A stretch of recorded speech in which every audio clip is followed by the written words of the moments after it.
প্রবাসীদের জীবন হচ্ছে খেজুর গাছের মতো।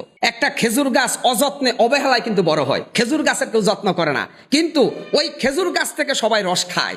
ঠিক প্রবাসীদের যত্ন কেউ করে না, প্রবাসীদের সম্মান কেউ করে না, কিন্তু প্রবাসীদের যে মাথার গাম পায়ে পেলা উপার্জনটা সবাই ভোগ করে।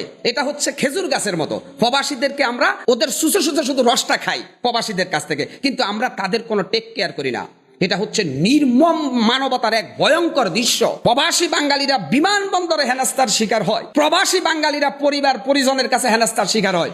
20 বছর 15 বছর প্রবাসে থেকে মাথার গাম পায়ে পেলে মরুভূমির বালিতে, সমুদ্রে, বন্দরে, পাহাড়ে বা জঙ্গলে, বিদেশের মাটিতে প্রবাসীরা যে কষ্ট ক্লাস করে তারা এদেশে রেমিটেন্স পাঠায় বা পরিবারের কাছে টাকা পাঠায়, এই পরিবারের লোকগুলো তাদের জন্য আর একটা 90 হিটলারের ভূমিকায় অবতীর্ণ হয়। অনেক প্রবাসী আত্মহত্যা করে বাংলাদেশে আসার পরে।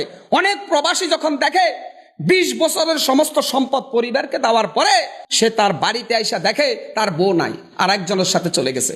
আবার তার ভাই আছে, বড় ভাইরা নিজেদের নামে জায়গা সম্পদ ক্রয় করেছে, কিন্তু যেই বেচারা টাকা পাঠাইছে তার নামে কোনো জমি ক্রয় হয় নাই। সে তখন বাস্তুহারা হয়ে যায়। আমি মনে করি প্রবাসীদেরকে সর্বোচ্চ সম্মান করা রাষ্ট্র, সমাজ, পরিবারের ইমানি এবং নৈতিক দায়িত্ব। কিন্তু সে দায়িত্ব পালন করবে কে? আসল মানুষ হারিয়ে যাচ্ছে নকল মানুষের ভিড়ে। মানুষ দেখার জন্য হয়তো আমাদেরকে যেতে হতে পারে আগামী দিনে জাদুঘরে। একজন প্রবাসী সে মা মারা গেলে মায়ের লাশটা দেখে না, স্ত্রী মারা গেলে স্ত্রীর লাশ দেখে না, সেই সন্তান মারা গেলে সন্তানের কাছেও আসতে পারে না, যেহেতু সে বিদেশ থাকে, এবং তার লাশটা কবিনে করে চলে আসে। সেই প্রবাসীর দুঃখ বুঝে না তার নিজের স্ত্রীরাও। তারা পরকীয়া প্রেমে ব্যস্ত, তারা মোবাইল ফোনে পরকীয়া প্রেমে সারা রাত চ্যাটিং করতেছে, কারণ ওই নারীরা শয়তানের ধোকায় পড়ে তার স্বামীর প্রতি যে দায়িত্ব কর্তব্য সেটা ভুলে গেছে। অতএব তারাও জানে না ওই স্ত্রী আল্লাহর কাছেও নালত, সমাজের কাছেও অভিশপ্ত।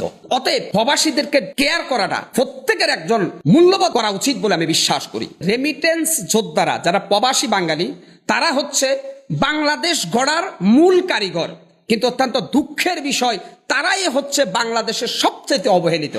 এর কারণ হচ্ছে তাদের যে দুঃখ কষ্টটা সেটা বুঝার মতো কাণ্ড জ্ঞান আমাদের তৈরি হয় নাই, কারণ আমরা টাকায় কাছে সবকিছু বিলিয়ে দিছি। আপনি দেখেন